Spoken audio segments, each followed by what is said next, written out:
Bismillahirrahmanirrahim. Assalamualaikum warahmatullahi wabarakatuh. Perkenalkan, nama saya Hasbi Waringkas. Saya dari program studi PGSD semester 2 dengan NIM 856548312. Dengan video ini saya akan menjawab tugas 1. Jadi langsung saja nih kita mulai. Kita mulai dari bagian yang pertama, yaitu tentang ontologi. Jadi sederhananya ontologi ini berbicara tentang apa? Saat kita belajar suatu ilmu, kita harus tahu dulu nih apa objek atau benda yang sebenarnya kita teliti.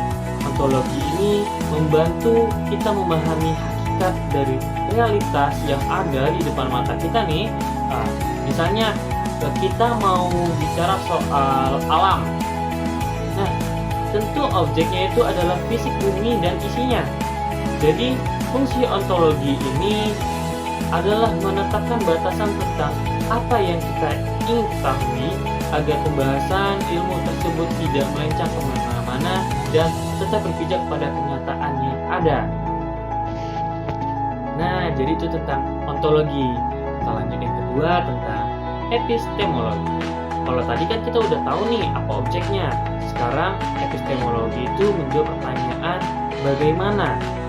Ini membahas bagaimana cara untuk mendapatkan ilmu tersebut, apakah lewat pengamatan langsung, lewat percobaan laboratorium, atau lewat pemikiran yang logis. Jadi, epistemologi juga yang menemukan apakah sebuah informasi bisa dianggap sebagai kebenaran atau cuma sekedar opini nih. Jadi, ini adalah suatu metode atau jalan yang ditempuh untuk memastikan bahwa ilmu yang kita punya itu valid dan bisa dipertanggungjawabkan secara ilmiah. Jadi, secara singkatnya, keterkaitan antara ontologi, epistemologi, dan aksiologi menurut saya itu merupakan suatu kesatuan yang tidak dapat dipisahkan. Karena tanpa ontologi kita tidak punya arah apa yang dipelajari, dan tanpa epistemologi juga kita tidak punya cara yang benar untuk belajar, dan juga yang terakhir tanpa aksiologi ilmu itu tidak punya tujuan yang jelas. Jadi ketiganya bekerja sama untuk memastikan bahwa ilmu yang kita pelajari itu nyata objeknya, benar caranya, dan mulia tujuannya. Baiklah, hanya sekian yang bisa saya sampaikan. Lebih dan kurang saya mohon maaf. Saya tutup dengan Assalamualaikum warahmatullahi wabarakatuh. Nah, jadi itu tentang epistemologi. Jadi kita lanjut nih ke bagian yang ketiga, yaitu tentang aksiologi. Jadi setelah kita punya ilmu, pertanyaan besarnya itu untuk apa?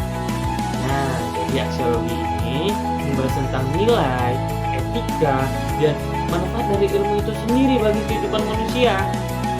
Jadi ilmu itu sifatnya netral, tapi cara kita menggunakannya itulah yang diatur dalam aksiologi.